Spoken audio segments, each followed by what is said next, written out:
Good evening, ladies and gentlemen. Welcome to Monkey in the Morning. I am your host, the Ranting Monkey, and I hope you're all having a wonderful day. Guys, I'm not going to lie to you. I'm in a lot of fucking pain tonight, so I'm probably going to drop the F word a lot more than usual. And it's going to be one of those fucking streams. I don't know if I'll have anyone else on. I have sent out an invite. Dax won't be here tonight. He's got the work thing going on, but man, I just finished. I don't want to say I finished. I've watched the first several hours of the Joe Rogan podcast. There's still like an hour left to go. That was a long fucking podcast. But I have plenty to already be irritated about. Oh my God. Yeah, hi, Peter. How you doing? Peter, he says, Monkey.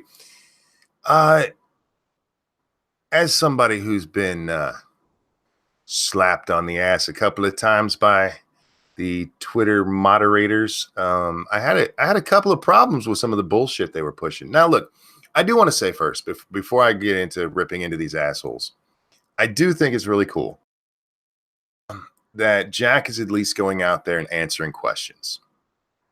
As Rogan pointed out, he doesn't have to do this. I mean, it's part of a publicity campaign. Obviously, he's trying to make things better because he needs investors, he needs advertisers to come around, and he needs people to use his platform. And that's kind of the bullshit that he used to excuse some of the rather weird decisions they've made, specifically when it comes to banning certain people.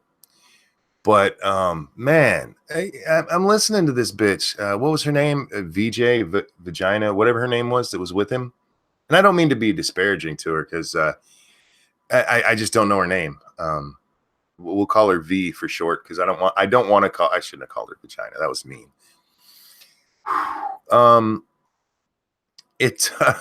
God damn.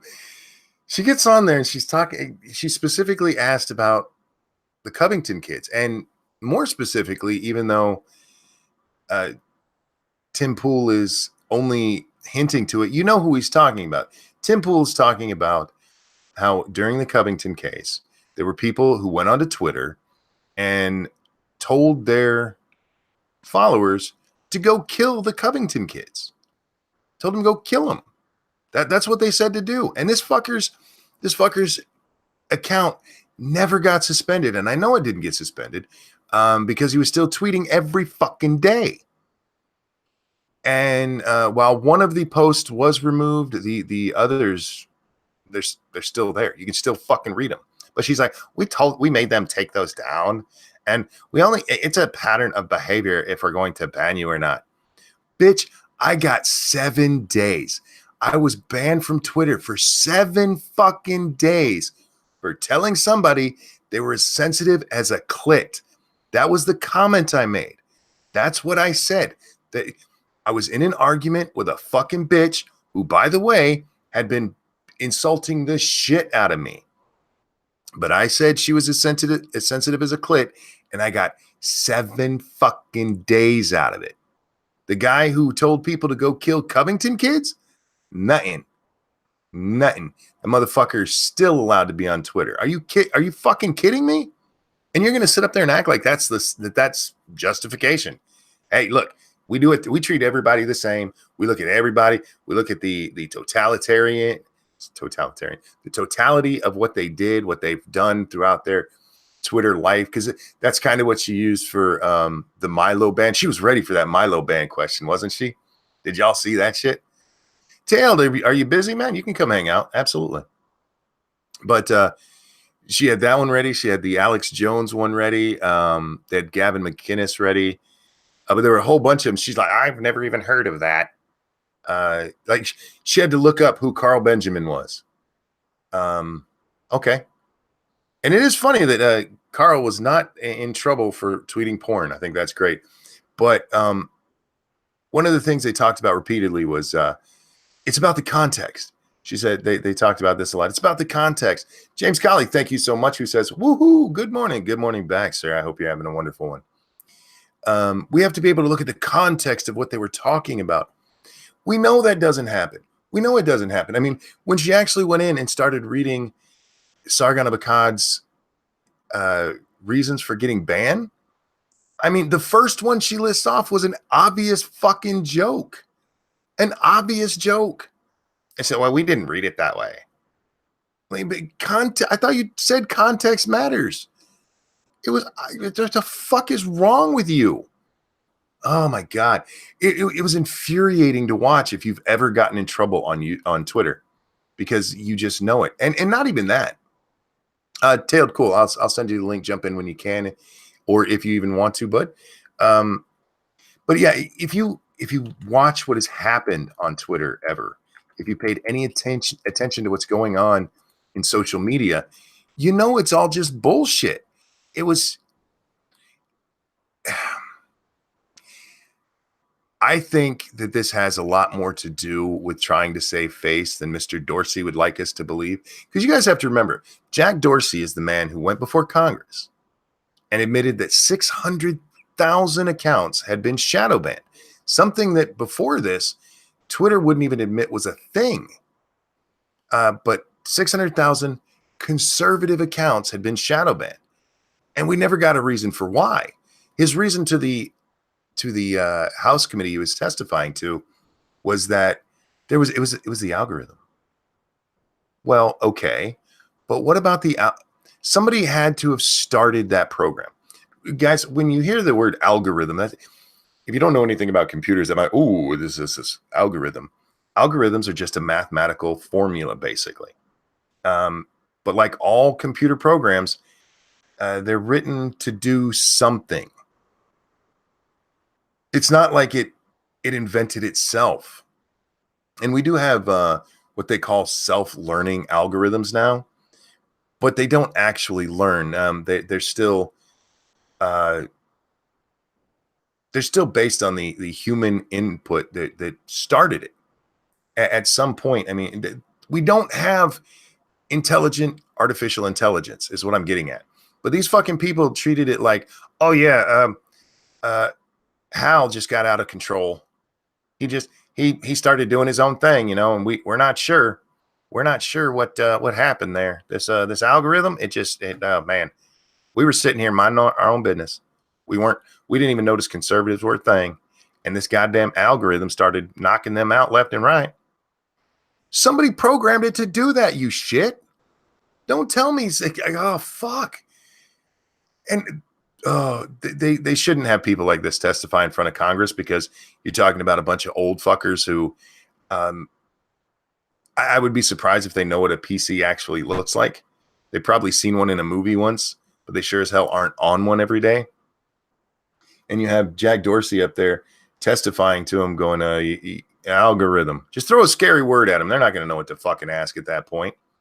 Talking about a bunch of old lawyers and doctors, and yeah, they have no fucking idea what an algorithm does. They're just like, oh, the algorithm got us. Okay. And again, I just want to tell you, up until that point, Twitter refused to acknowledge that shadow banning was even a thing. They were like, no, you're not being shadow banned. What the fuck's a shadow ban? That sounds like something from the dark web, and we don't do that. For those of you who don't know what a shadow ban is, that's where they put you in a limited state. So even most of your followers don't see that you're tweeting. And they do that to shut you up. And by the way, there are certain things that'll get you shadow banned. If you use the word rape in one of your tweets, you'll get shadow banned. I found this out the hard way because I kept getting shadow banned. I'm like, what the fuck did I even say wrong? And I realized I was making not even making jokes about rape. Just if you mention rape, it pulls you down, because of context. Just so many things infuriating about watching these two talk and try to explain it. And for the record, there's a lot of people like Tim Pool did great. Tim Pool did okay. He did all right. I think Rogan was really smart in getting Pool as the one to do this, because old Timmy's not a conservative. Despite what you may have seen on Twitter today, there were some people going after him. What's that guy's name? Nathan Buttfucker. I don't remember his name. Who's out there? Joe Rogan is hosting this alt-right. No, what do you call him? Far-right conspiracy theorist Tim Pool. Tim Pool is not far right. He's not even close to far right. So in a way, I think it was a good idea to have Tim up there because Tim believes in free speech, and for whatever else I don't like about the man, I appreciate his, because this is a man who's even called speech hate speech. He said that was it about Sargon? I think it was his response to Sargon getting kicked off of Patreon. He actually mentioned that what Sargon was saying was hate speech. Now, he was still saying it should be okay, but I hate the fact that he calls it hate speech because it's not. It's fucking speech. Anyway, but having him up there as somebody who is not staunchly conservative, somebody who wasn't just going to, we didn't have to have a guys kind of moment, you know. Nicholas Daly, thank you so much. Tim Pool did bring the fire for a lefty. Someone had to speak for all of the band and departed. I don't know that he brought the fire very well. He kept wanting to. And he kept backing down because whatever else you think about Tim Pool, he also seems to be a genuinely nice guy. He would be probative and then he'd back off. And I kind of want somebody like Milo. Have Milo do it. That would have been great. Have Milo ask these fuckers about how they treat, Milo. James Colley, thank you so much. Shadow ban equals double secret probation. Yes, indeed. I haven't heard that phrase in a long time. Excuse me. I'm sorry, I'm all over the place because I just watched this, and as I said, it was infuriating watching some of this bullshit with their comments about how they had an excuse for every one of them. Milo, by the way, I mean, he retweeted a altered tweet. He didn't alter the fucking tweet. He retweeted it. And that was him doing it. I'm like, are you out of your fucking mind? But it was enough for them because, by the way, don't forget, pattern of behavior, that counts as two. Unless of course, you're threatening children. Then that's okay because they were Covington kids. The Covington kids, anything you did to them was cool. Wait till we get to learn to fucking code because Tim, you dropped the ball on that one, my friend. Oh man, see now I'm on learning to code and it's gonna piss. I'm annoyed. I really am. Tim did okay. I'm not saying he didn't. Again, I don't think that this would have gone as well as it did if they had somebody more controversial or more. I don't really want to say confrontational, but yeah, confrontational. They had somebody more confrontational on there. I think we would have got at least better answers. The truth is, though, because Tim was so willing to give them credit where he thought it was due a lot of times instead of actually pushing on some of the things, there were a couple of times where Miss, what is her name? Vijaya. I have it right here in front of me. I can read the name, but VJA. Anyway, where she would say something and Tim would go, that's just not true. And she go, no. And then he go, no, that's just not true. But then it would just stop. And like, we didn't get to, okay, what was the truth? But yeah, let's go ahead and dig into this now because it's fresh on my mind. When they were talking about learn to code. Oh my God, learn to code. She actually said, well, we looked into this and we saw that there was targeted harassment against these reporters and stuff. So we saw that it was targeted harassment, and we saw it was targeted harassment. By the way, we saw it was targeted harassment. And she kept insisting that the only time that they did this is if they saw targeted harassment, a coordinated targeted harassment. I don't know why I'm using that voice for her. But yeah, targeted harassment, coordinated targeted harassment. She kept using that word too, coordinated. And Tim Pool, I think it was is it the Daily? I forget. Somebody had tweeted out. The only thing they tweeted out was learn to code. And the first time they ever did it, they got banned for it. They weren't part of any other coordination. And he kept bringing that person up. And she's like, well, no. See, it was only coordinated attacks. And there were, oh God, no. There was that reporter. Do you guys remember? He came out and he tweeted out that somebody had said learn to code to him, and he reported them. And within 20 minutes, they were gone off YouTube or off Twitter. Gone. because all they said to him was learn to code. Learn to code. There's nothing inherently evil about that. It's a goddamn joke. Now, if you think, man, my voice is starting to go. Hang on a sec, guys. I need a drink. If you think that that's targeted harassment, okay, maybe you can make the case for that. They were being mean. They were being too mean. But the truth of the matter is, there's nothing mean about it. Not you could literally just fucking ignore it. But this same bitch, she's like, well, we kind of made people, and remember, you were getting banned for saying that. Either suspended or actually kicked off the goddamn platform for saying learn to code. Telling your fucking followers to go out there and shoot children? Oh, well, we made him take that post down. Are you out of your fucking mind? If you've had any interaction with Twitter where you paid attention to it more than just following a couple people you like, paid attention to what happens on it, they have a very distinct liberal slant. And again, I do want to give Jack some credit. If he's telling the truth, that he's actually trying to learn more so that he's getting out of his bubble as well, good for him. But I haven't seen anything that suggests that so far. And there was nothing I saw today that suggested that. There was nothing today that suggested that he was actually learning. There was an excuse for everything. There were one or two times. I don't want to say an excuse for everything, because there were one or two times where they go, oh, well, we'll have to take a look into that because we're not sure what really happened there. It's like, what, you certainly knew what the fuck happened on some of these other high profile bands. Like Gavin McInnes. Gavin McInnes was kicked off the platform for his association with the Proud Boys. That was it.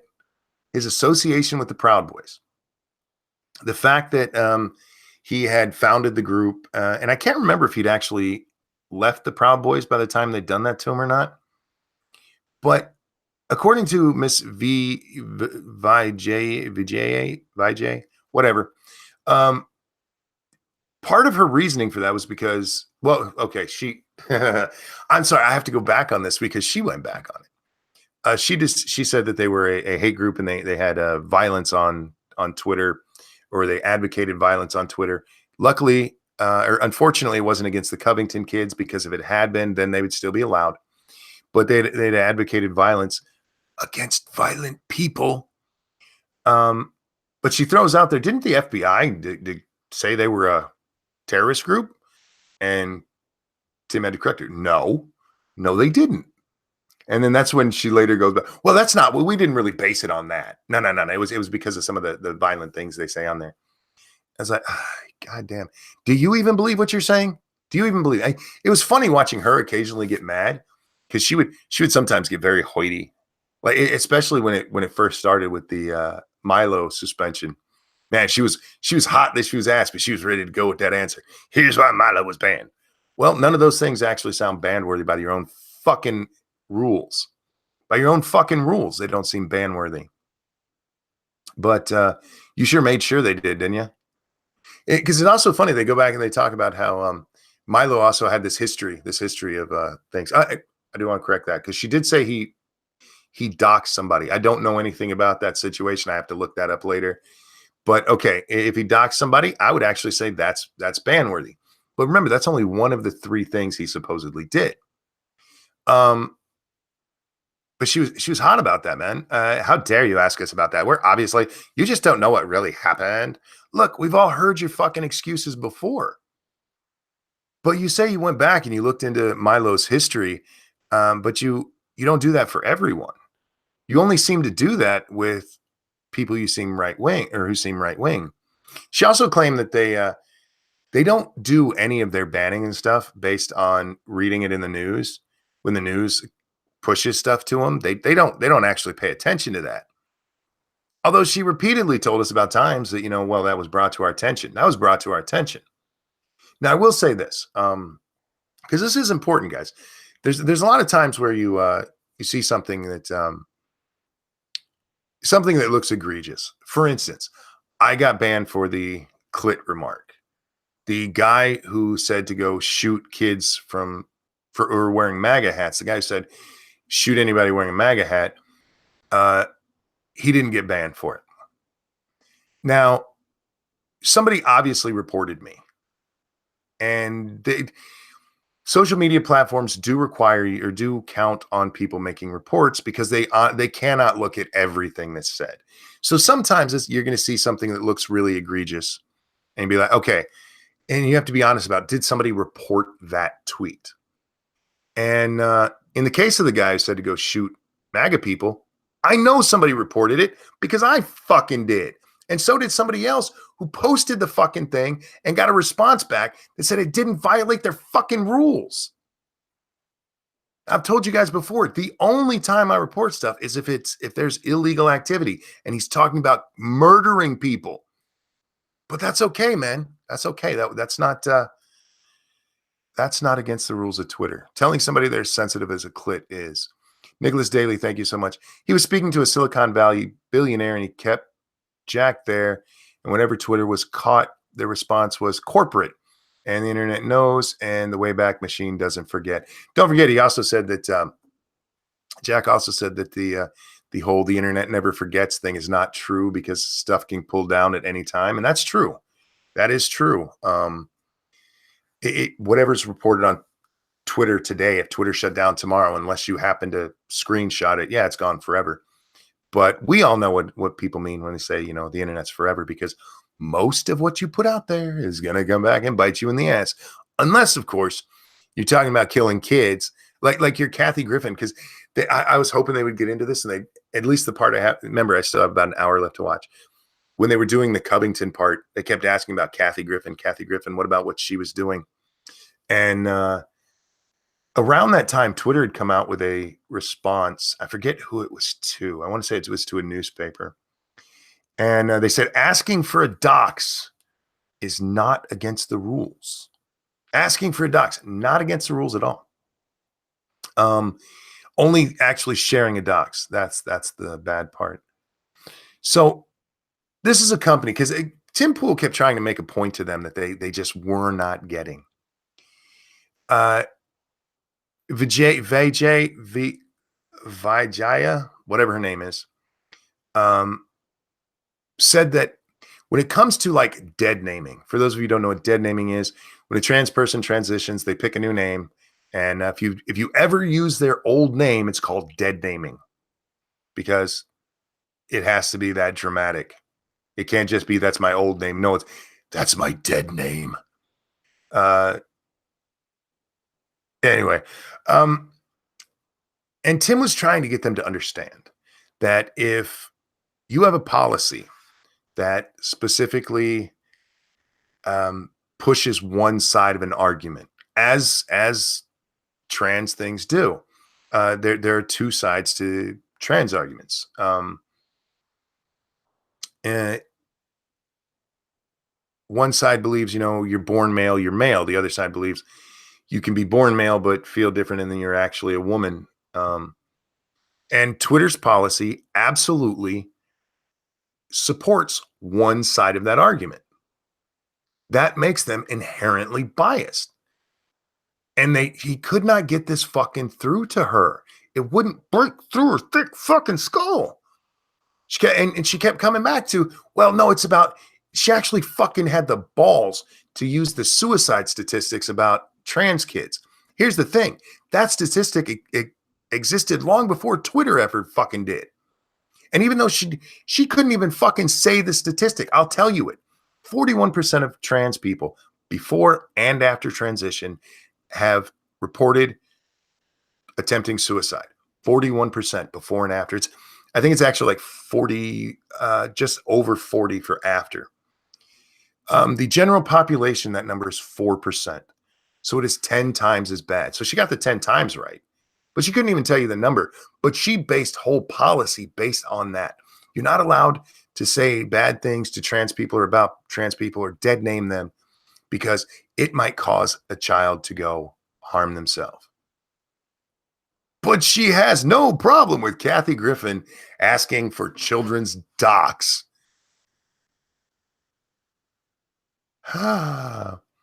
She said the number's actually monkey. She said 40. Not what I heard. I heard her say, I don't know the number.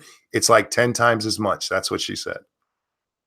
Now, unless they get into it in the last hour, yeah, I missed her saying that part.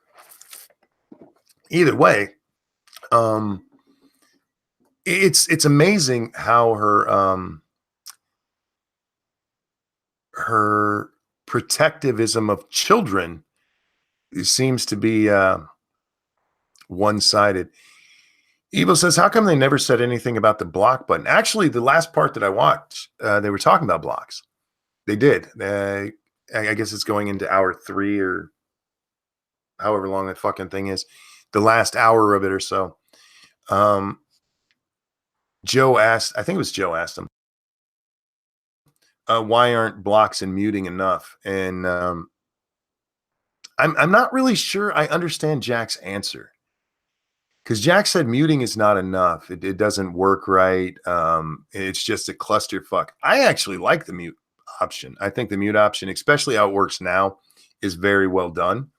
You mute somebody, and if they pop up in a conversation you're having, you can click just view tweet. You don't even have to unmute them anymore. You just view tweet. You can see what they said and choose to speak to them or not.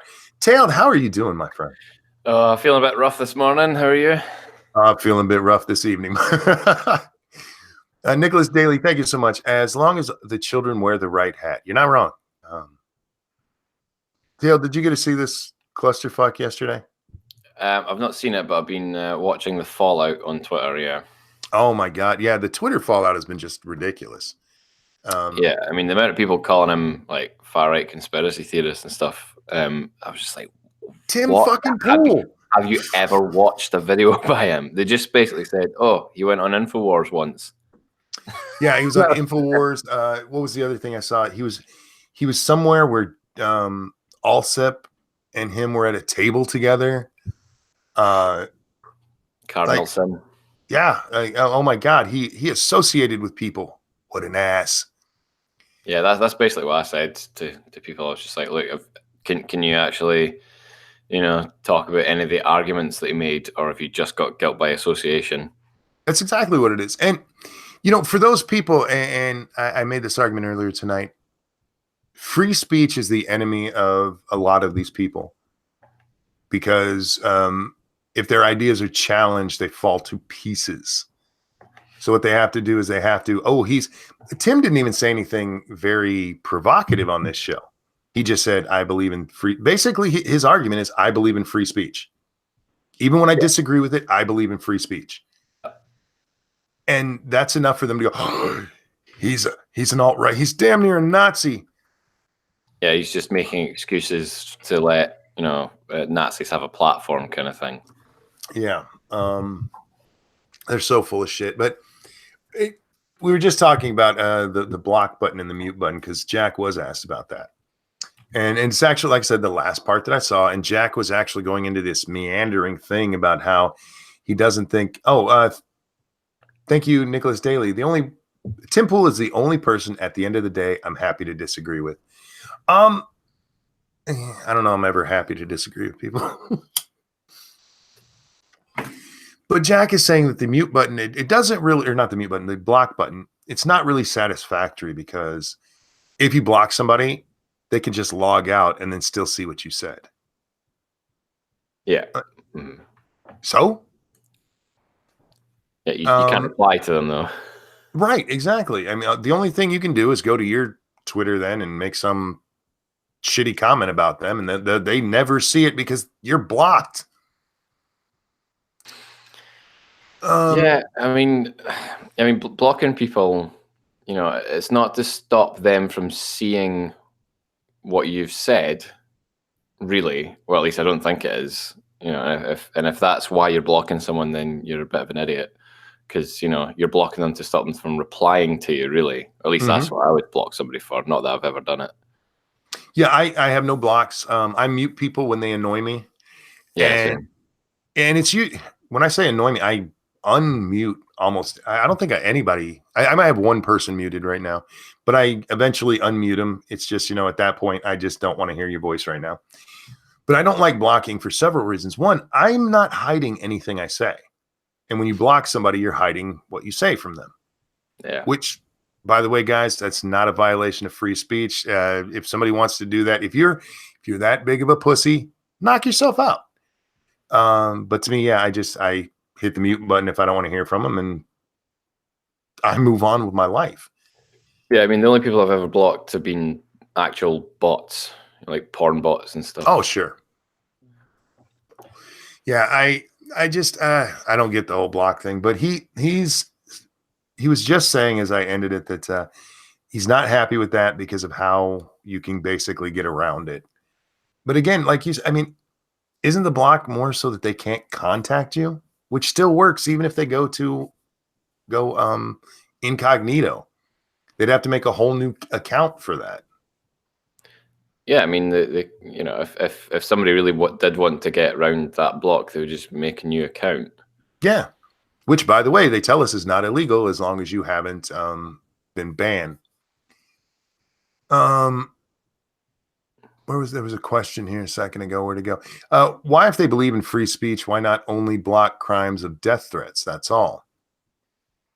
That's an excellent question, and it's not just death threats. There's other criminal activity that I don't necessarily mind them blocking. If somebody's like actively running a drug trade using Twitter out in the open as their platform, I feel like it's okay to shut that down. If somebody's like selling little girls, on Twitter, that's a bad thing, and it's okay for that. Crimes, that's what I'm against. How about that? But there was one part of it, Tailed, where I think it was Rogan asked, why not just let people go at it? If two people are having an argument, why not just let them have at it? And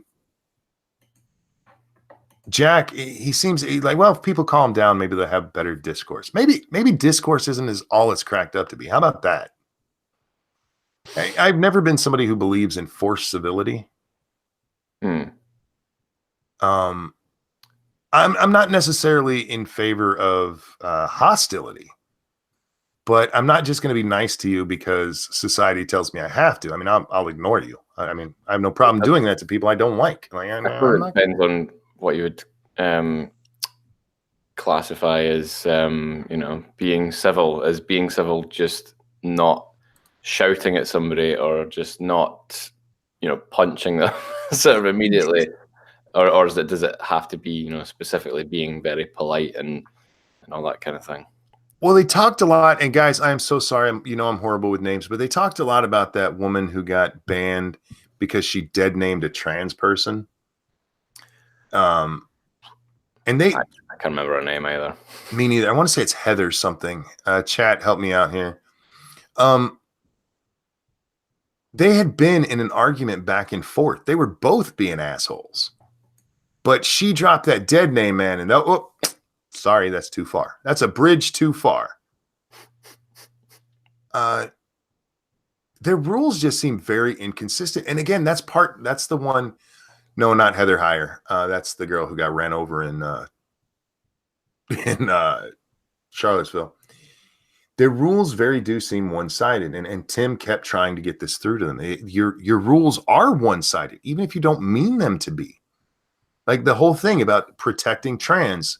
You and me, Tailed, you and I can get into an argument on Twitter, call each other all kinds of shit, and none of it be a violation. Yeah. But if one of us was trans and the other one dead named them, even if before that you would, curse their mother, their father, everyone they've ever known, call them every name you can think of, that would be fine. But dead name, no, too far. James Colley, thank you. It's my given right to tell someone to fuck off. Absolutely, it is. Absolutely. Megan Murphy, thank you guys. That was the girl's name, not Heather. Megan Murphy. I have to wonder if you dead name somebody and say it was a trans person, and the trans person wasn't offended, but somebody who was just following the conversation if they got offended by the fact you dead named somebody, I wonder if they reported you, if that would still count against you. Yes. Yeah, that's you did it. Fucking stupid. Joe even tried to point out to him the whole racist aspect of Twitter, where you can say anything to white people, and it can be about how white they are, and that's absolutely fine. I like the editor of the New York Times. Yeah, right. But in that case, they actually said there's a reason for it, because she did all of that before their rules were implemented, and they're not going backwards in time to do it. But if you even hint at anything racial against any other group, and bam, you're smacked. Yeah. How many idiots run Twitter? According to them, about 4,000. They said they have about 4,000. I wonder if they know how to code. Nicholas says Sarah Zhang was left out. Like I said, they explained that she's the editor, editor of something for the Wall Street Journal now. No, New York Times now. And she had all of those anti-white tweets. But yeah, they didn't do that because she did that before they implemented these rules, guys. But have they not started? Did they not do something? There was somebody that got banned for something they did. Or is that just general society now, isn't it? Yeah, you just look back through somebody's tweet history for the past 10 years and find something problematic and get them. Well, they brought that. Well, here's the thing with the Milo suspension, with the Alex Jones suspension. Sorry, those not suspensions; those are bans. Several of the things that they suggested were part of the reason for doing it was old stuff people went and dug up, but it was still within the new rules time. So even though they hadn't been punished for it for 2 or 3 years, it's still worthy of punishing them because it was after the new rules. I mean, Peter, you know what? I had that same thought. He said, I wonder if you get shadow banned, or actually banned, for calling Ali Cassius Clay. I do wonder about that. Is that dead naming a Muslim? If you use their birth name, like a black Muslim use their birth name instead of whatever they've chosen. So if anybody was talking about Cat Stevens. Yeah. You have to be careful now, apparently. You got to. I wonder if a trans person's mom called them by their birth name on Twitter, if they could get banned for it. Mom, you're so problematic. Yes. My mom's a bitch. Oh man, I just this whole thing, it just irritated the shit out of me because I don't even want to say they moved the goalposts. It's like they kept ignoring the goalposts were there. It's like, that's not a goalpost. What are you talking about? Goalposts. Oh God, man, I don't know how many better ways, Tim, and to his credit, Joe was smart in this, because he's like, look, I want to move on, or we've beaten this to death, and he did that on a couple of things, and Joe's like, no, this is actually worth talking about. And he was, and the trans one is the one he's talking about. Like, look, this is part of it right here. This shows a clear liberal bias, and you guys don't even get that it's a liberal bias. That's how bad it is. They didn't understand it, and it was frustrating watching it. But yeah, when she had the nerve to talk about the Covington thing and how we made them take those tweets down, and then they get onto the fucking learn to code thing. Okay, I just want to point that out again. You have people calling for the dox or the outright murder of these children, and they weren't banned. They didn't get any suspension. Telling a journalist to learn to code, that's ban worthy. And they're like, that makes perfect sense to me. And you can almost see it on Jack's face every once in a while, like something would click, and he's like, oh. But then he'd get right back into their shtick. I'm like, oh. So like I said, I do think Tim was probably the right one to have in here because he wasn't more confrontational, but god damn, they needed somebody more confrontational. Yeah, I mean, Tim is a super nice guy. Right. I mean, not name dropping or anything like that, but I did meet him, and he was just like really, really down to earth, and up for a chat about sort of anything, and was very reasonable, even when a lot of people were not being reasonable around us, all that kind of thing. He was really chill. But what I find interesting about this whole Twitter thing is that I don't know if you heard that a few days ago there was someone who was had their Twitter account deleted, and they were obviously a very left-leaning person. They're a British person. I didn't know much about them, but they were very, very critical of the Conservative government that we have at the moment. And yeah, they got their account deleted, and everyone's like, Twitter's far right, and deleting all these left-wing accounts because they were too critical of the government. I was like, Right, and I have to wonder, is there a mirror image of what we see? Is it just in our circles that we see, right-wing people being, banned and whatnot from Twitter, or actually is it more biased towards right-leaning people than it is to left? I mean, so when I see things like that, I go, someone left-leaning got banned. It's easy just to go, wow, they probably did something stupid. But real quick, Susan Wild, thank you so much. Who says $2? I want my $2. I love that movie. Look, there are left-leaning people who get kicked off the platform from. Oh yeah, of course, yeah. But again, I go back to things like the shadow ban event that they refused to admit, and then he finally had to go before Congress and go, yeah, we shadow banned 600,000 conservative accounts, including people who were sitting on that committee asking him questions. That's never happened to liberal accounts.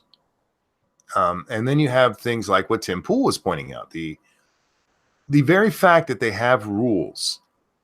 Like if you got into an argument with a trans person and you just insisted that a trans woman was a man, and every time they came back at you, look, you're just a guy, you could get banned from that for what they would call targeted harassment, but it's that very specific targeted harassment because of the trans part of it.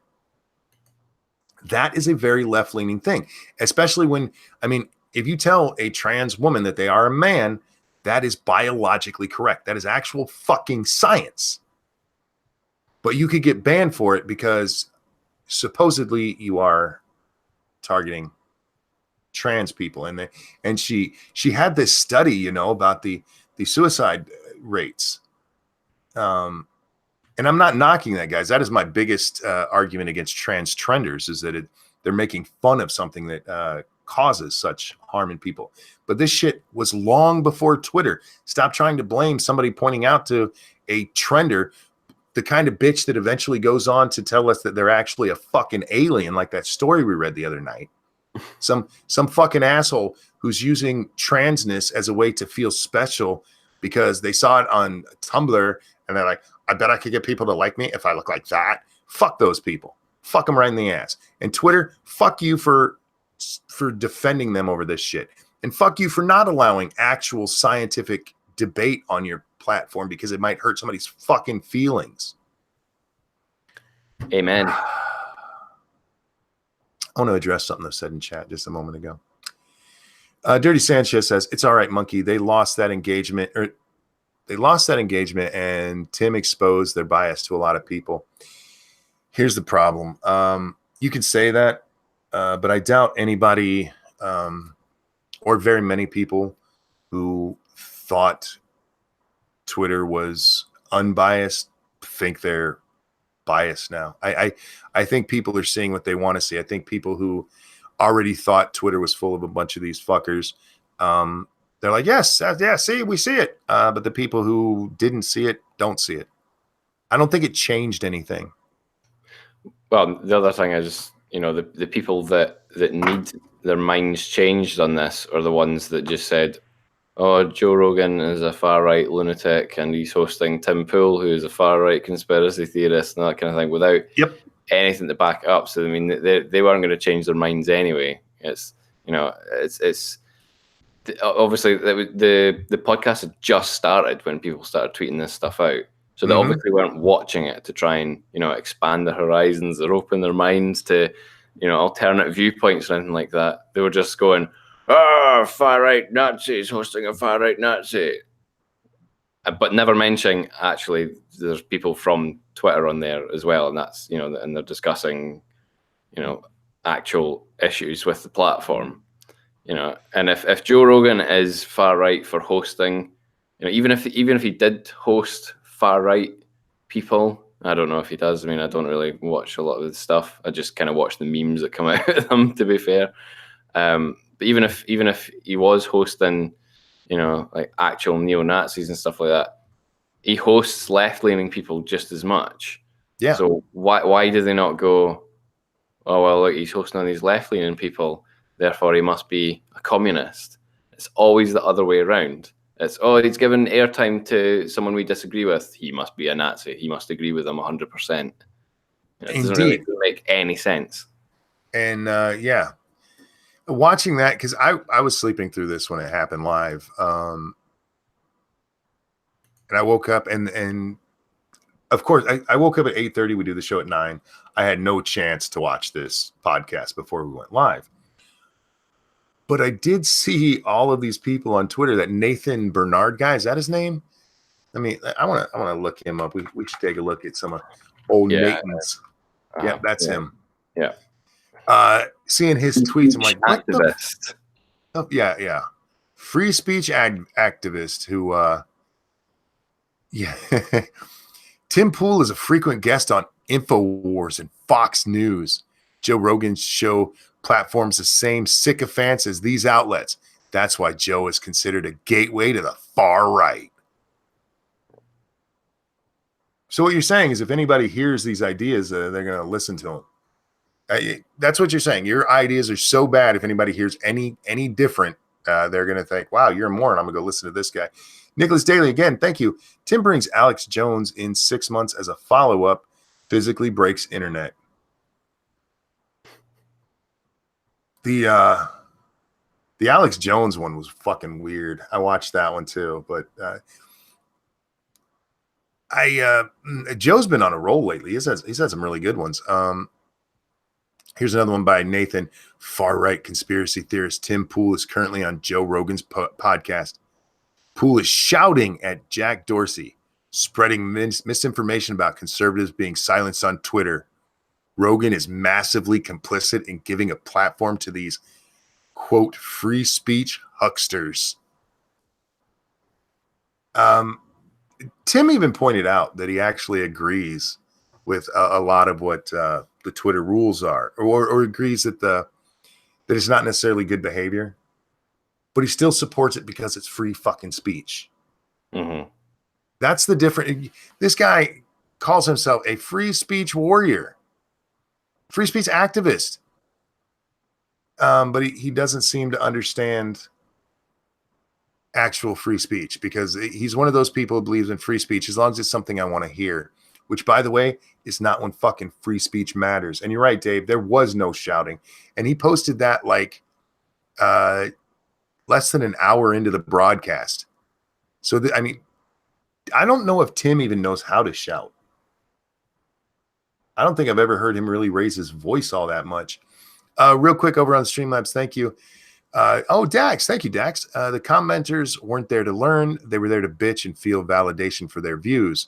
I am the righteous, love me. Yeah. And that's the problem, because a lot of times when we see these things, everybody takes their side. Tim didn't do a very good job. Of course, Twitter's not banning conservatives for no reason. And on the other side, Tim did a great job. Tim did an okay job. That's it. He did an okay job. He pointed out a lot of things that Joe Rogan wouldn't have been intelligent enough and informed enough to know about. Because Tim is much more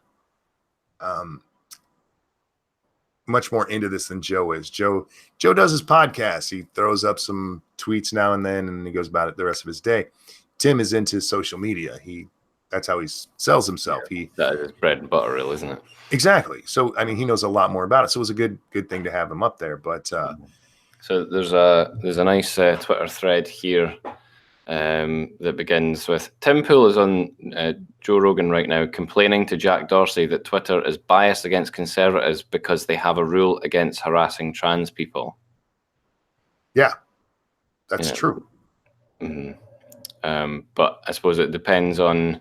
I mean, I haven't seen it yet, but I'm going to assume that's a slight mischaracterization of what Tim Pool was saying, which is, that it's unfair to be able to just ban somebody for harassment when it's not harassment, when just discussing something. But I don't know. I'll have to watch it.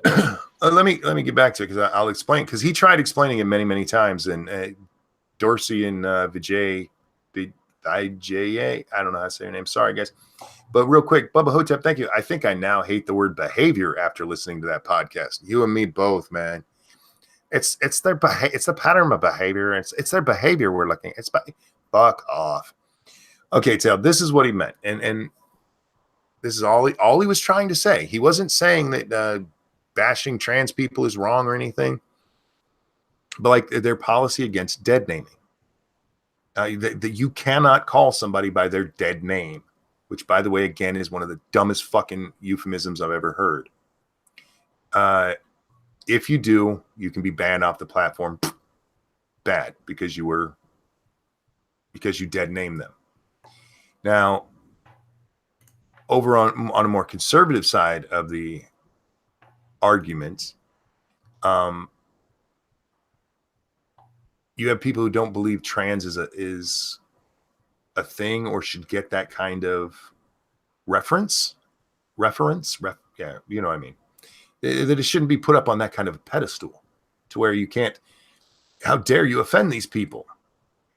So it is absolutely a left-leaning thing to make dead naming such a horrible offense. And that's all he was meaning. He's like, look, this is your policy. It is a far left policy. He wasn't saying, look, I think you should go out and dead name every trans person. He's just saying, when you're looking at it on the ideological spectrum, this is a far left policy, and it's your policy. He wasn't saying that dead naming trans people is good. He actually said he was against doing that. He was just pointing out that you have a very leftist policy in place. Don't forget to stream on Twitter or wherever else to share the stream. Yeah, exactly, Dax. Thank you so much. How's your night going over there, Dax? Are they getting the flooring done? Oh man, it just pissed me off so much watching this, because like I said, it wasn't even moving goalposts. It's like those goals didn't even exist. Yeah, I don't really know why I'm reading the fallout on Twitter. It's just not good for your mental health. Well, as far as the Twitter fallout, I mean, I saw a lot of people making fun of this Nathan Bernard asshole. But there's just as many who are going right along with this. Tim Pool's far right. Well, yeah, that's what's giving me a headache. Is just thinking how can you even. Someone posted a picture of Tim Pool, and in the picture was James Alsop and Baked Alaska and Brittany Pettibone, and he looks miserable. I'm not gonna lie. Yeah, Tim Pool's sitting there looking absolutely miserable, and they're just like, see, like, what, he hung around with some people sometime. I'm sure you could find pictures of him, with left-leaning people as well, but you wouldn't call him a communist. Yeah, this guy's an asshole who's, I mean, he found his moment of fame, and he did so by making Tim Pool get a lot more fans. Tim Pool was actually #1 trending on Twitter for a while because of all this shit. The delicious irony. Yeah, not Joe Rogan, Tim Pool. Good job of putting people, and you know what? Maybe that'll help. Maybe people who don't have an opinion on this will watch this and go, yeah, he's not wrong. Because he wasn't. He was just pointing out that you guys have some fucked up rules that more often than not target conservatives. And he did bring up, and I'm not sure how this would affect like you guys over there, but Dorsey has admitted how powerful YouTube is, especially when you look at the fact that they they've looked into ways to keep people from influencing the election. That's a weird thing, you know. Real quick, James Colley, thank you. Poor Sandy, she may be going to jail. LOL. Well, more likely her chief of staff. But yeah, she could be in trouble for that too. I forgot what I was talking about. That was a change of subject. YouTube influencing elections. Yeah, influencing the elections. This is something I've wondered about Twitter, because Donald Trump had blocked people on Twitter, and they sued him, claiming that they had a right to see his tweets and to respond to his tweets, and won through our Supreme Court, saying, yes, this is a public space. He's a public person, a publicly elected official. They should absolutely, you have the right to respond to him. Well, if you ban me off Twitter, you're making it so I cannot respond to the president. So is it a two-way thing? It is, and I'm actually hoping to get banned one day so I can start that lawsuit and challenge them to where they can't ban me, because I think that would be awesome. It's why I actually say ruder things to politicians than I do to anyone else. I'm just waiting. Give me that chance, y'all. I'm gonna crowdfund that shit and force politicians to hear me talk about my dick. Well, going back to the Tim Pool thing, I just hope that there were maybe some neutral people that were just like, oh, who's this Tim Pool guy who's trending? I'll just start watching this podcast. I went, I wonder if there's more into this. And, you know, rather than going, I'm going to search up my favorite lefty Twitter users and see what they have to say about this guy. Oh, they say he's a Nazi. Oh, well, he's wrong then. Mm-hmm. It would be nice. It really would. I'm maybe being too optimistic for this time in the morning. I'm like I said, this just annoyed the shit out of me today. The reaction I saw online when I first got on, that annoyed me. Then I watched this. I got banned I got a 7-day suspension for calling somebody a clit. I didn't even call them a clit. I said they were sensitive as one. How dare you use a gendered simile? I wonder if that's what it is. I reached out to Miss VJ, whatever, and I asked her, I'm like, because the Covington people, they didn't get suspended. I did. I'm wondering if I should have threatened that person instead of telling them they were sensitive as a clit. Because that seems to be the message. That's the message I'm getting. If threatening somebody doesn't lead to a suspension and not threatening somebody does, what are you trying to tell me there? You should have then, after your ban, gone back and called them as sensitive as a bell end. Seen what the reaction was.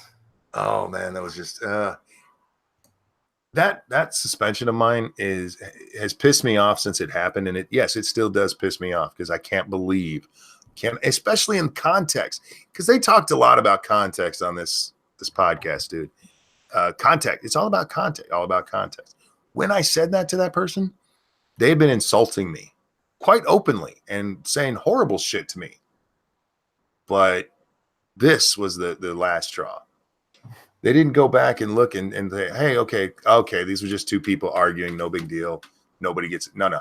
I got 7 fucking days.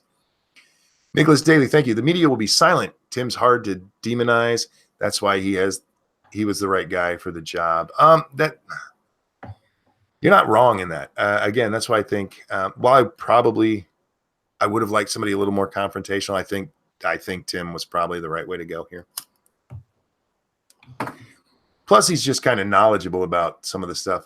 There were a few times he'd bring something up and go, "I'm not really sure about that." And in that case, just keep it to yourself. Don't bring that up.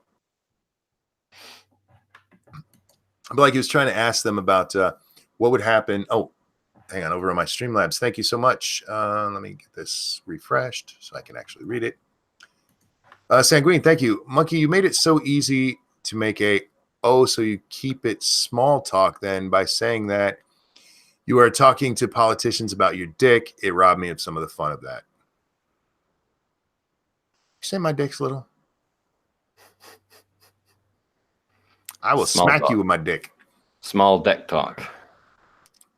Yeah, I do. I enjoy saying horrible things to politicians, knowing they legally can't get rid of me. And that was actually tested recently in a much smaller scale, because a lot of people at the beginning of when that case came down, they're like, oh, the president can't ban people. Like, that's not what that case said. And there was this was she a county commissioner, county mayor? I can't remember. She had a small time office, and she banned or blocked people on Twitter, and they sued her, and she had to remove it. Nice. Because if you are a public official now, you can't block people in the U.S. But anyway, yeah, I don't think that would apply here, really.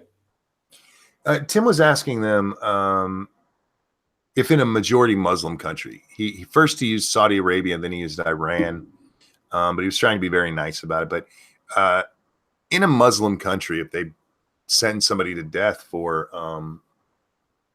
being homosexual, would Twitter ban somebody or suspend them for cheering it on? And I thought that was a very interesting question, and they never really got around to answering it. But those are there to answer hypotheticals, really. Well, it's a good question, because I mean, if somebody did that in the U.S., supported killing of a gay person, and no, I don't support that, but if they did that openly on Twitter, they'd absolutely get banned for it. I don't think any of us here doubts that. But what if they were in a Muslim country where it was actually happening? Lesser Elijah said, "Yeah, I wanted an answer. They don't do that, or they don't do shit." That's what I would guess. Yeah, I understand Twitter is a huge platform. I really do. It cannot be easy to monitor it all, and that is part of why they rely on algorithms. I get that too. But they actually said that people go through and check all of these. Once it happens, if you like dispute it or something, somebody goes through and checks it. Whoever they have doing it must have been people who didn't qualify for greeter jobs at Walmart, because they do a horrible job, an absolute horrible job. Twitter should exist in two modes: offended and not offended. No, they need to just stop getting into the business of telling people who's allowed to say what, because that's where the problem came in. It is better to sit there and take the abuse for allowing somebody to get their feelings hurt than to decide, okay, this person's feelings are more important than that person's feelings. I think if a lot more people would support you being an open platform than would support you because you banned half of their family for having the right or the wrong fucking opinion. And they kept coming, but Jack kept coming back to this too. What we're doing is we're doing things to keep people on the platform where they don't push them away. If they feel like they've been abused, it pushes them away. It pushes them away. Well, what about all the fucking conservatives who are actually watching this and like, I'm going somewhere else because fuck this platform? And that is the one part that I thought Jack actually seemed like he was receptive to, because he's not wrong. I mean, that's not wrong. How many times have we seen we need an alternative? We need an alternative. That's where Gab came from, for fuck's sake. And again, they did bring this up on the show too. The guy who made Gab, he's not a conservative. He just actually believes in free speech. Yeah.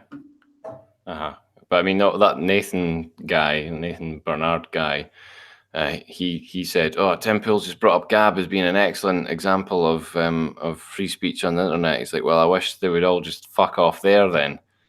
It's like, yeah. Well, but at the same time, he was saying that the principle of Gab, as far as I'm aware anyway, Tim Pool was saying the principle of Gab was good. Yes, and Jack agreed with him. Yeah. But Gab isn't Good. Not gonna lie, it's not good. It's not. It's garbage. But to Bernard, I would say Jack Dorsey absolutely 100% disagrees with you. He does not want everybody to fuck off, and here's why: this is his business.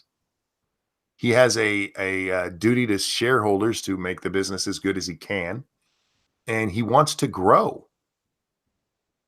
And you don't do that by pushing out people that Nathan Bernard doesn't fucking like. Okay, I'm sorry. I've been ranting on this for over an hour. Jesus. It's okay. It's rant worthy. It irritated the fuck out of me watching it. And not Jack as much. Jack isn't too bad at this. He's actually he's gotten a lot better since his congressional testimony at answering these kind of questions. But VJ, whatever the fuck her name is, fuck her. Just call her Vaj. I'm trying not to be that person today. I'm trying to be in the spirit of not being mean. The Who are you, and what have you done with the real ranting monkey? Yeah, Vag girl. She was something else. I really did like how upset she got. You could see it in her face how annoyed she was that she got asked about Milo. Even though she had that ready to go, she knew that question was coming. She was still so offended to be asked it. Oh, do you want to talk about him? Do you want to talk about him? And he's like, yes. Yes, let's do that. Let's find out why you did that, you lying twat. Oh, yeah. You know what? The context thing, that came up so many times. Context and behavior. And she read off some of Sargon's tweets that got him banned.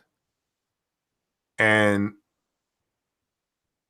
I don't think any of those were serious.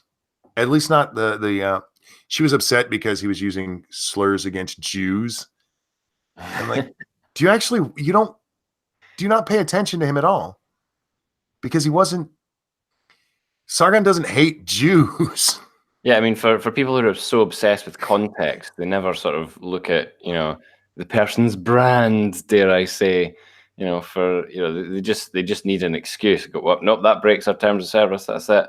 But then when it's someone that, they maybe are more ideologically aligned with, they suddenly go, oh, well, it's about the context, and it's about the overall, what they're like as a person, and yeah, it's a double standard. The part with Sargon, I think that's the part when they're talking about all of them. I mean, because look, if Milo actually did dox somebody, to me, that's worthy of banning right there. Period. Yeah. And I don't know about that, guys. Maybe you guys know the story. I don't. Everything else that they said Milo did, don't give a fuck. Not at all. The stuff that Alex Jones did, don't give a fuck. Not at all. They mentioned that Alex Jones had posted a video of a child being thrown to the ground violently. Like, did Alex Jones throw the child to the ground violently? Because if not, Tail, they actually started with this one with this guy who got I can't remember if he's suspended or banned because he posted a picture I think he might have made it his profile picture, a lion eating another animal. Okay. And he got in trouble for graphic content. Okay, so no one's allowed to share nature documentaries or anything. Well, Jack and Vagina, both were like, "Oh, well, we'll have to look into that." It was probably what the bitch actually said is that the algorithm probably caught that. The algorithm caught a picture of a lion eating a gazelle. Really? Recognize blood spatters or something like that. I know, right? For fuck's sake. Yeah, anyway, okay, I'm done. Ugh. Guys, if you haven't seen it, go watch it. It is still worth watching. It's really long, but that's the problem with all these things. Like, I didn't watch the Alex Jones one either because I'm just like, fuck, it's like 4 hours long. I ain't got time for that. I throw it on while I'm playing video games. Yeah, I don't play video games, so You need to play video games so you can listen to this stuff. nah, I ain't got time for that either. No, I mean, yeah, just throw them on in the background when you're listening. Well, I do, but have I know other. that's like a 4-hour one, 3-4. I forget how much, but yeah, it's worth the watch, especially to see Yeah. how. I mean, I usually watch videos on like 1.5 speed as well.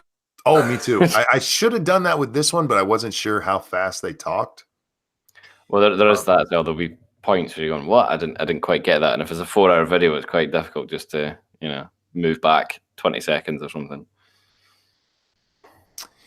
Tim Pool lies right in the face of Jack and claims that DHS of New Jersey has listed Antifa as domestic terrorists. This is a verifiably false statement that has been spread by the far right since 2017. Okay. Where did you see that? So Bronx blogger just retweeted it from somebody called Official Alt Left. Dun, dun, dun. It sounds like a very reputable outlet. Yeah, I've never looked into it. If Antifa is not listed as a violent group, they absolutely should be. I mean, you're talking about people who are violent every time they show up. Nicholas Daly, thank you so much. Hell, the next podcast will be better without the intersectional translator. Yeah, I found that weird. They had to have intersectional explained to them too.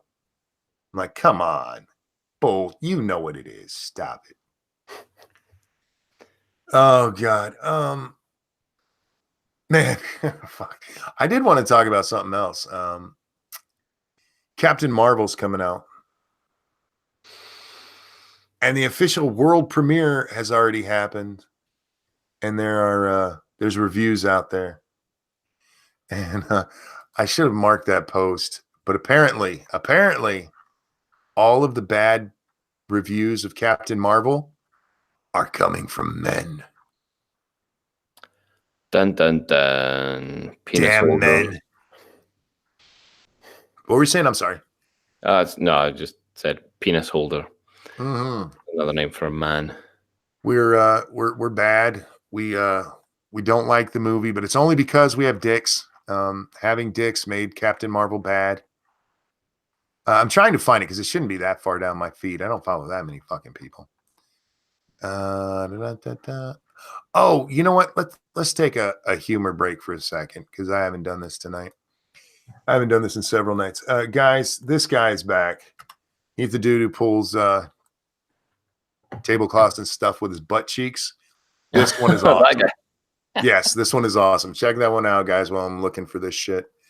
Because I want to find it. I want to read what was actually said there because I was dying. It's this idea that this is turning into a battle of the sexes again, and there's no real reason for that. It's either a good movie or it's not, and some people won't like it just because. Okay,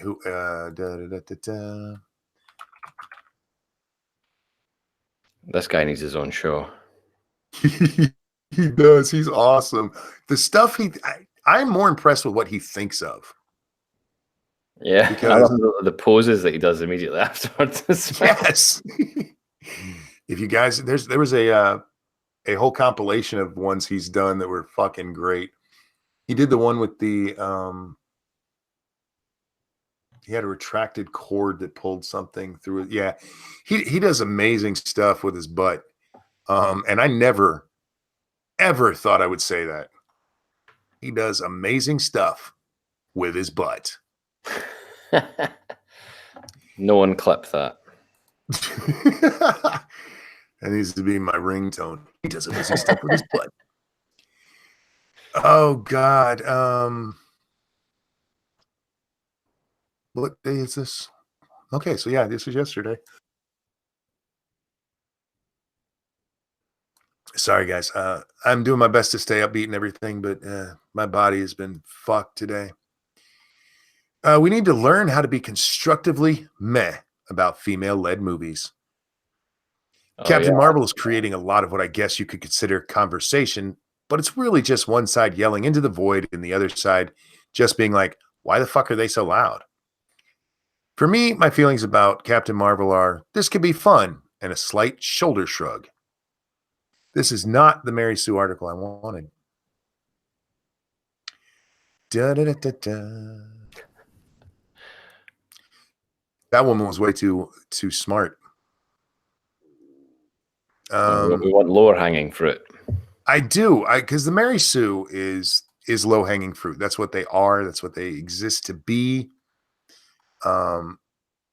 It's like if you took every dumb woman in the world, right, and you just suck the dumb out of their brains and put it into just one article, it would be the Mary Sue. Every article they write, except for that last one, which was surprisingly a little too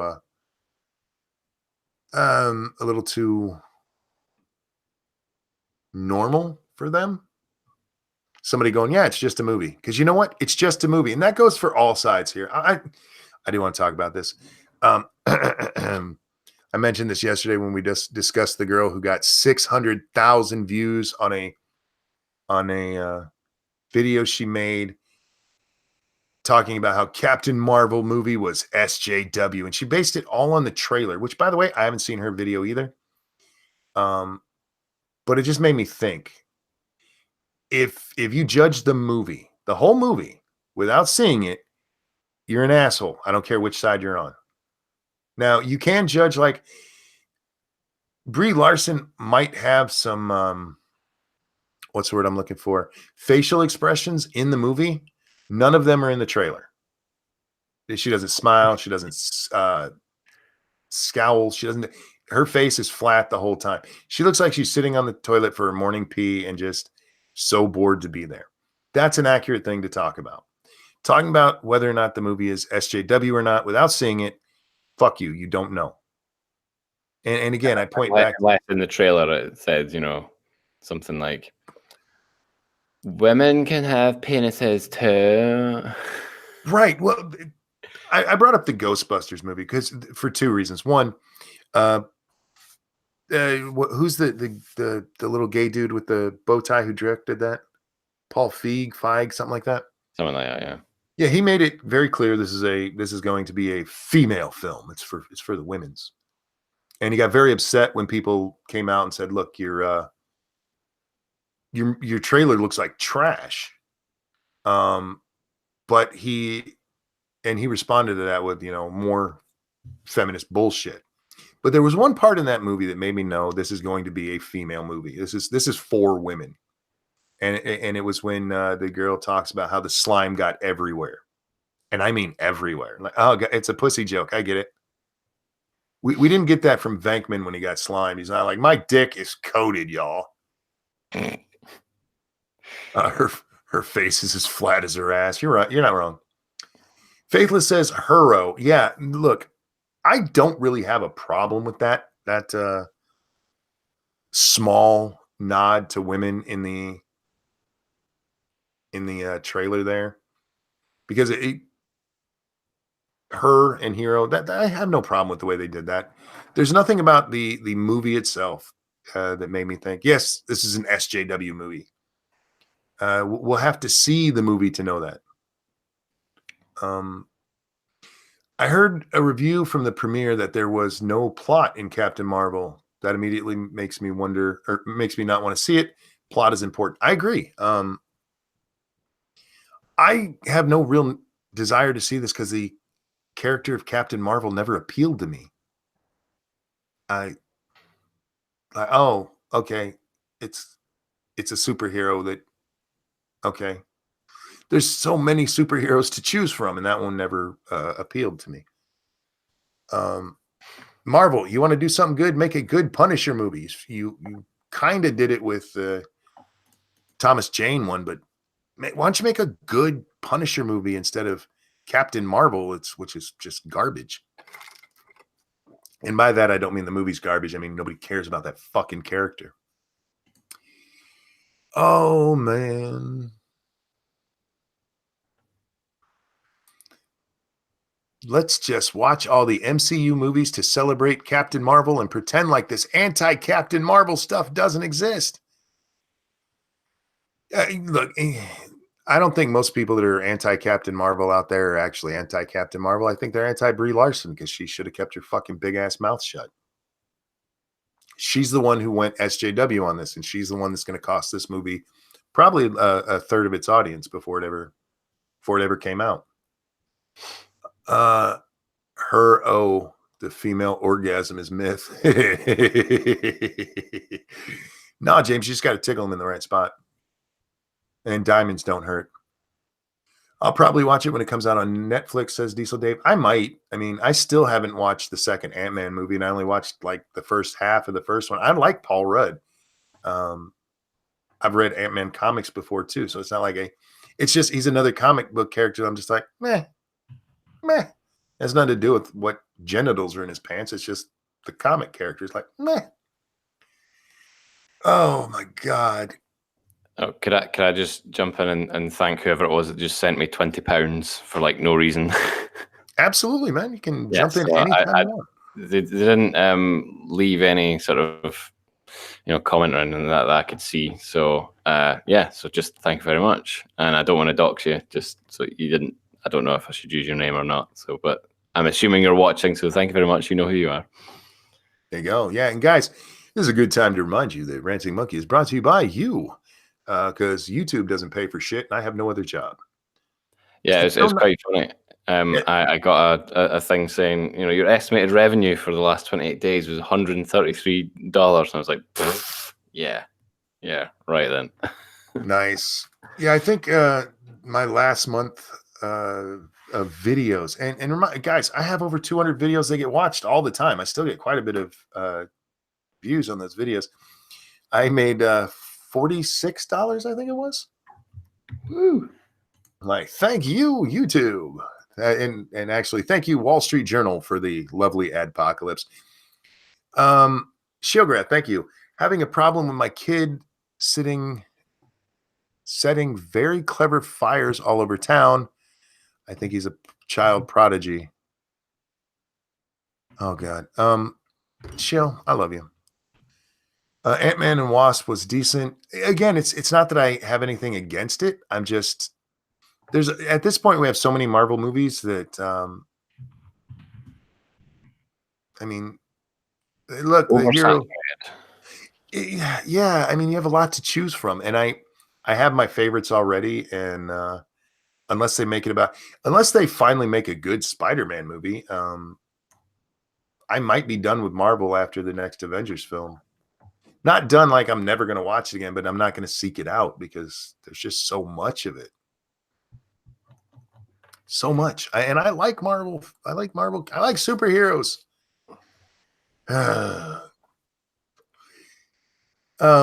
And guys, don't forget to support the guys you see on the show. Tailed there, you have a channel, don't you, sir? I do have a channel, yes. I recently did a video on sort of LGBTI plus QQXZX spectrum kind of stuff being taught in the Scottish education system, and it got immediately demonetized because I used 12 seconds of the British national anthem in it. So nice. Yeah, a 19-minute video because I used 12 seconds of a song and also distorted it all to hell as for comedic effect. I get no money for it at all, and any ads that you see on that video will go straight to Warner Brothers, or Warner Music Group rather. So yeah, you can come and you can support my channel just by commenting and all that kind of stuff. I'm quite happy. I'll read all the comments. I don't reply to them all, but I read them all, and that's basically it. There you go. People keep saying I should see Spider-Verse. People told me that yesterday too. Into the Spider-Verse is mostly about Miles Morales, as I understand it. And they have Spider-Gwen, and Peter Porker. They just kind of throw all of the Spider-Man into it. Here's what I want.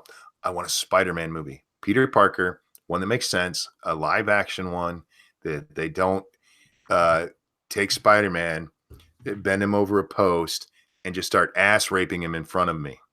That's what I want. I've watched some Spider-Man cartoons and stuff because Little Butt loved Spider-Man when she was little, but the only one the one that we could watch that we had availability to was Ultimate Spider-Man, which is not Spider-Man.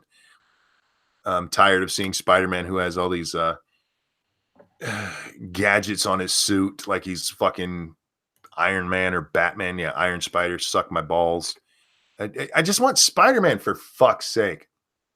Nicholas Daly, thank you. I stopped watching after Black Panther. Not that I didn't want to watch, but watching or not watching is racist. One's free. In defense of Black Panther and Marvel and the people who created the movie, they were never the ones who said that. That was all coming from the press and people online and stuff like that. So, in fairness to Marvel in that one, none of their people did that. Brie Larson, while she's not Marvel, she is representing them, and she is the one that went out there and started with her anti-white guy stuff. And granted, she didn't actually say I'm anti-white guy. She just made it sound that way. Uh-oh. Miss Cortez, what did she do today? Donkey Girl blasts racist tropes and white supremacy in tweet storm. Oh, that makes me want to tweet the nastiest shit at her. Representative Donkey Girl addressed the recent controversy about anti-Semitic tropes in a series of tweets early Wednesday morning, arguing that all forms of racism and bigotry serve classism and white supremacy. Bitch, you're going to complain about classism? You're a fucking commie. Real quick, thank you. Over on the Streamlabs. Sorry, I got to refresh it. Thank you, Jenna. Us cripples need to stick together, and you have been a huge positive influence through my struggles and hardships. Thank you so much for saying that. Before we get into crazy Cortez here, I was sitting here thinking about whether or not I was going to do this show. I don't know if you guys heard me on Lords of the Night. I was done. And I don't feel a whole lot better. And I thought of a conversation I had with Gutenberg. And me and him were talking about how great a chat you are and how much you guys support me. And he asked me, he goes, does that make you come do it so that you can get the money? And I'm not going to lie. I enjoy the money. Money makes the world go round, and you guys make it possible for me to eat and to have lights and all of that stuff. But I have a need to come here and try to entertain you. It is, what time is it? It's 3:30 in the fucking morning right now. And there's 179 people listening to the sound of my voice at 3:30 in the morning. And you guys come back and you do this day after day after day. And that to me is why I do this. If there was no money, I would still want to do it because I feel obligated to come here and try to keep you entertained for a couple hours. Does that make sense? I don't know if it makes sense, but that's the truth. I don't know if it's part of my need to be center of attention or if it's my desire to give back to you guys for even coming in and watching. But it's like, yeah, I want to do this because you guys want to be here to listen. Asian Hippie says 8:32 in the UK. I understand that. And we do get quite a few, I don't want to say foreigners, but y'all are foreigner to me. So foreigners, not US. How about that? Who watch it this time? But there's a lot of people from the US who I am their insomnia cure. I mean, you guys could literally be doing anything. Diesel Days says we have no lives. You guys could be doing anything else, whether it's listening to somebody else talk or having sex, sleeping, cooking, anything else in the world you could be doing. And instead, you guys are listening to me right now. And I love you for it. And that's why I do this. We love you too, monkey. Oh, you're too kind. You're too kind. Don't get too big of a head. It's 7:30 for me. Terry, I love you. And yeah, Prospero, compelled is the right word. People have talked about me being addicted to this, and I kind of am. There's worse things to be addicted to be fair. Indeed. But like tonight, I probably should have been on Lords of the Night tonight. I probably should have kept my ass in bed, but I needed to. I had to do it. I had to come out here and do my best to be as entertaining as I can. Whether I achieve that each night or not, well, that's on you. that's not really my problem. Answers on a postcard. Yeah, y'all need to step it up. If sex was an option, you'd lose out, bud. I hear you, Dave. If sex was an option, I wouldn't be here either. But Lady Monkey's sleeping right now, and you don't wake a sleeping Lady Monkey. The women in my family do not do well tired. So when they fall asleep, you just leave them until they're done. Mighty Balzac, thank you so much. Keep it up, Monkey Man. I appreciate that. Thank you. I do my best. Now, we got to talk about Donkey Girl here. Because I can't believe she said that. That classism line. You're using classism. You're a commie, you silly bitch. All right. For those of you who just got here, let's read this opening paragraph again. Representative Donkey Girl addressed the recent controversy about anti-Semitic tropes in a series of tweets early Wednesday morning, arguing that all forms of racism and bigotry serve classism and white supremacy.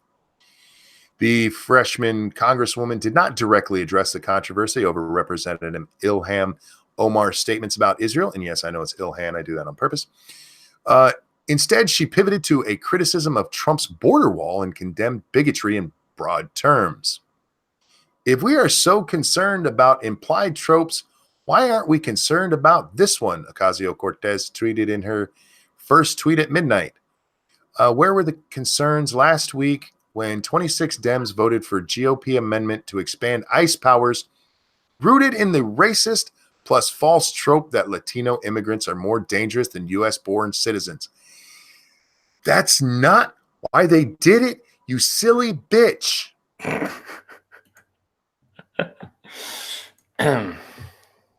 Do tell.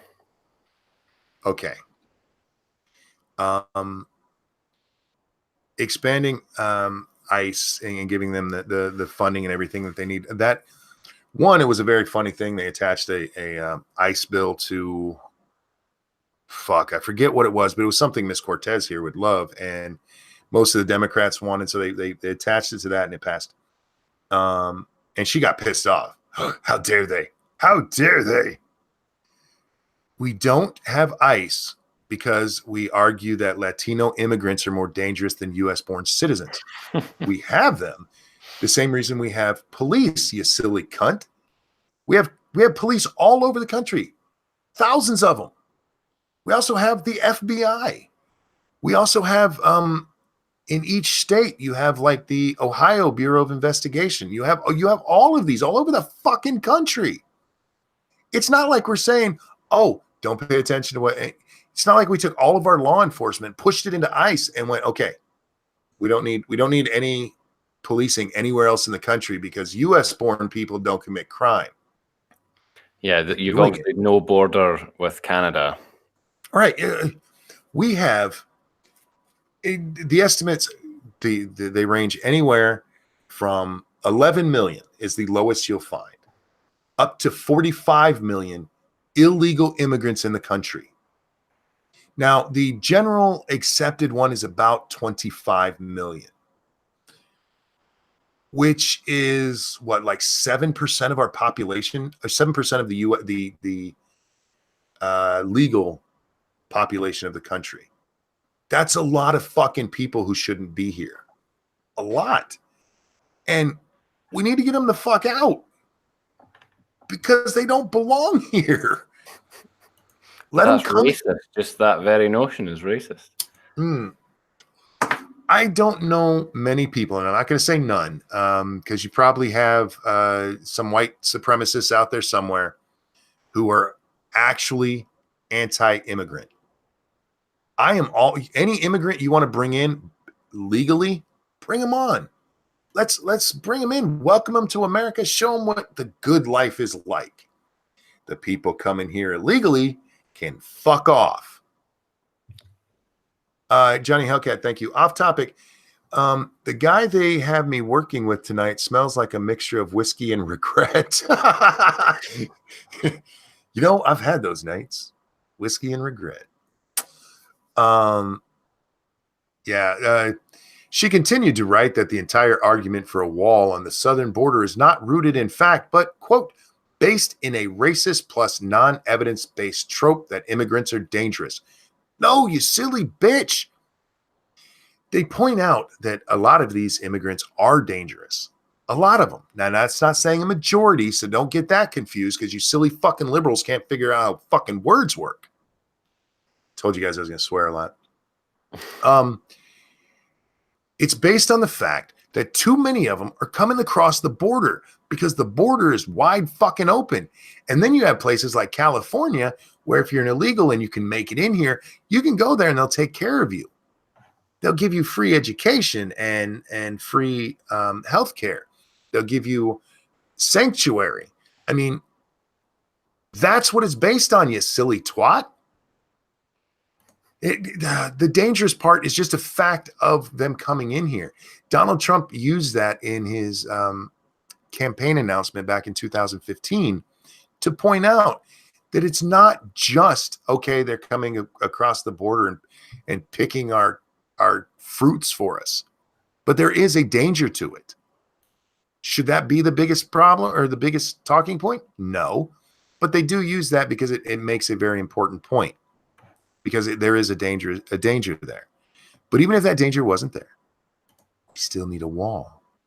Because there's too many fucking people coming over here who don't belong here, who are cheating the system. And by the way, cheating other immigrants who are trying to do it the right way. You silly cunt. God, I hate this bitch. She is so stupid. I can only imagine that she was the smartest bartender that they could find in Brooklyn, and that the rest of them just drool on themselves all the time. I'm just kidding. I'm sure most of you are wonderful. The fact that she has become this spokesperson for the Democrats, one, makes me laugh because there's going to be a great election because she can't keep her mouth shut and she is a fucking moron. But I keep waiting for the moment when the press finally gets it, when they're finally like, we should probably stop treating Miss Princess here like a princess and make fun of her for being the stupid shit she is, because she's a moron. She's an absolute moron. Yeah, and she's in favor of free healthcare, universal healthcare, isn't she? Yes. Right. How do you pay for that when your country's flooded with illegal immigrants who don't pay into the system? Easy-tailed. We take it from all the rich people. Yeah, but there won't be any rich people left when they're all murdered by illegal immigrants. No, look, rich people, they just make money all the time. So if we take all of their money, they'll just keep making money and they'll still be rich. Like a perpetual motion machine. Exactly. That's how it works. Ah, right. I'm sold. Jenna said, did you hear her claiming she's the boss? Yes, that is actually why I have never changed my name on Twitter before until I heard that. When I heard that that soundbite, I forget where she was asked about it. She was on some stage. I didn't pay attention to where it was. But she was asked about the Green New Deal and about the criticisms of it. And her answer was, if you don't have a plan, then you're not doing anything. At least I have a plan, and me having a plan, that makes me the boss. I'm not sure that's how that works, honey. I'm really not sure that's how it works. No, just only if you're allowed to implement that plan are you the boss. Look, Custer had a plan. Yeah, keeping it keeping it relevant there. Yeah, keeping it on point with your satire there. I'm just pointing out. I mean, I know. Just having a plan is not necessarily a good thing. And that's her whole answer. And she's really stopped responding to any criticism of the Green New Deal. She's actually been happy to move on to this anti-Semitic thing with Ilham Omar. Because Omar's getting shit again for being anti-Semitic. And then our little princess donkey girl here retweeted a Palestinian terrorist supporter who, by the way, guys, we talked about this last night, and everybody was of the opinion, look, if she just retweeted somebody, that doesn't necessarily mean, she knows who they are, she agrees with them or anything, but she does follow that account. And you can tell if somebody follows account, because if you follow them and then you go to that account, it'll show you, oh, here's a follower,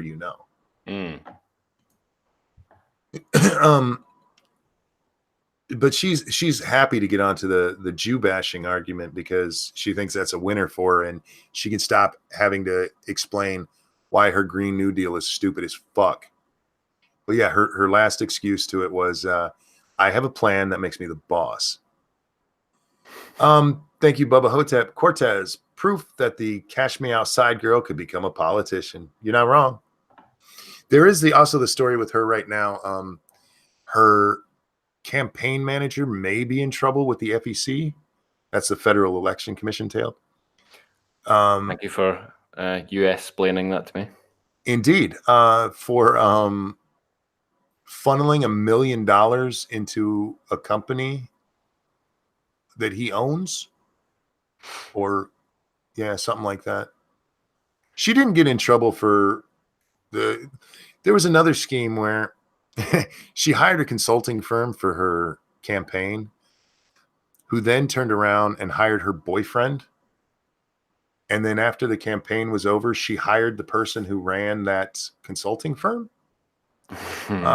Yeah, she's dirty, man. She is really dirty. She's almost like a Chicago politician if you start paying attention to the FEC stuff. She's for somebody who doesn't like all the bad money in politics, she sure likes bad money in her pocket. Because for the record, when she is not married, she has a partner. I'm using quotes here, partner, and they're not married, but they did live together. And that money, that's $6,000 that went to him, basically went to her. I mean, I'm actually really surprised she couldn't afford rent in DC with all of this stuff we're learning about her finances through the campaign. But yeah, she's a fucking idiot. Tailed, we're going to take a look at our hashtag right here before we take off tonight. All righty. I did see some things in the hashtag, but I've gone off Twitter just now. Oh, that's all right. I'll bring it up and I'll do the reading. This is the hashtag MITAM. And Dave says, check your DMs. Let me see. Oh, I saw that. Yeah. I hope so for your sake too, bud. Let's see. Where are we at? Oh, I'm not reading. Oh, dude. Okay, I'll just read the headline of this from Massive Dynamics. Man 40 is killed by an elephant as he slips while beating the huge animal.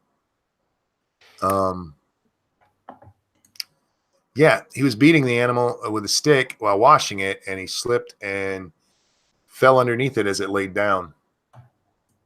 Oops. Yeah, my heart doesn't bleed. That's what you get for beating an elephant, dumbass. Yeah. Another one from Massive Dynamic. Man mauled to death by lion he kept in a cage in his backyard. I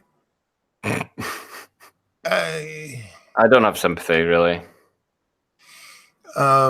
Michael Prasek from the Czech Republic was found lying motionless in the cage where he kept his 9-year-old lion. It's a lion. Fucking hell. The only parts of this that are news is that he wasn't eaten sooner. And by the way, the lion might be 9 years old, but it never said how long he had it for. This is true. This is true. I wonder if the article itself says. This is from the Mirror, y'all. That's such an American way of saying that word. How do you say it? Mirror. Mirror. Mirror. Mirror. Mirror. It's reported that the 34-year-old man owned the 9-year-old lion and a 2-year-old lioness for breeding. Yeah, fuck him. No. The animals living in separate pens were both shot dead by police. Are you kidding me? Fuck. No, fuck that. Fuck him. I'm glad he's dead. He got 2 innocent lions killed. Fuck you. This one comes to us from our very own Jack Cochran. This one's funny, actually, in a scary kind of way. TSA confiscates rocket-propelled grenade launcher at airport.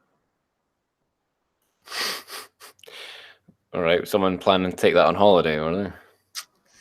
The TSA confiscated a military rocket-propelled grenade launcher at Pennsylvania Airport on Monday. The grenade launcher was found in pieces and unassembled in a man's checked bag at Lehigh Valley International Airport. In a press release, the TSA said the launcher belonged to a Florida man, because of course it did. Shocker. And then it set off alarms as it passed through the airport's security equipment. The unassembled pieces of the grenade launcher included a barrel, trigger, sights, and a grenade replica, the TSA said. When assembled, the launcher was determined to be non-functioning, and the grenade was a replica. So it was just so it wasn't a real grenade launcher for all intents and purposes. But that's funny. I mean, who the fuck brings a grenade launcher to the fucking airport? Are you trying to get shot?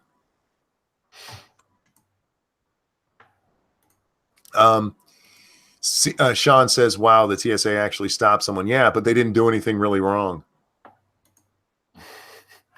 We come back day after day, Monkey, because you're funny, down to earth, intelligent, and genuine, my friend. Oh, thank you so much. That's very kind of you, Doctor. I don't know how to be any other way but this. And if you don't believe, Lady Monkey's actually come on stream to tell people before. I'm actually a little bit toned down when I'm on here. I do say fuck a far lot less when I'm ranting. In real life, it's like every other word. That's the Irish in you. It probably. Let's see, what's this one here? Man sues woman who allegedly called police over his gardening while black. A black Detroit man is suing 3 white women alleging they repeatedly filed false police reports and accused him of various crimes that they knew he did not commit to keep him away from a public park in his old neighborhood. Mark Peoples, 33, claims in a lawsuit filed last week that the women fabricated complaints against him in calls to Detroit police from July 2017 to May 2018 as he built a community garden in a city park. Okay. Peoples, who describes himself as an entrepreneur and urban gardener, told NBC News that he spent nearly 2 years cultivating an overgrown park into a big garden of flowers and vegetables in a Detroit neighborhood. That seems like a pretty nice thing to do. Yeah. For half that time, the women, Deborah Nash, Martha Callahan, and Callahan's grandmother, Jennifer Norris, sought to get him, quote, incarcerated or seriously injured by law enforcement, claims the suit. The women live across the street from or near the park, the suit says. People said he used to live in the area but now resides somewhere else in the city. What would they get him in trouble for? Okay. In March 2018, the women met with administrators at the Detroit Police Department and made a series of accusations against Peebles, including that he had stolen from homes near the park and that on several occasions he threatened to burn down their homes and kill them. Wow. In another incident in May 2018, Peebles told NBC he was at the park teaching a group of homeschooled children about gardening when Callahan called 911 and reported that he was a convicted pedophile who could not legally be around children. Jesus. Wow. All right, good. I hope he wins.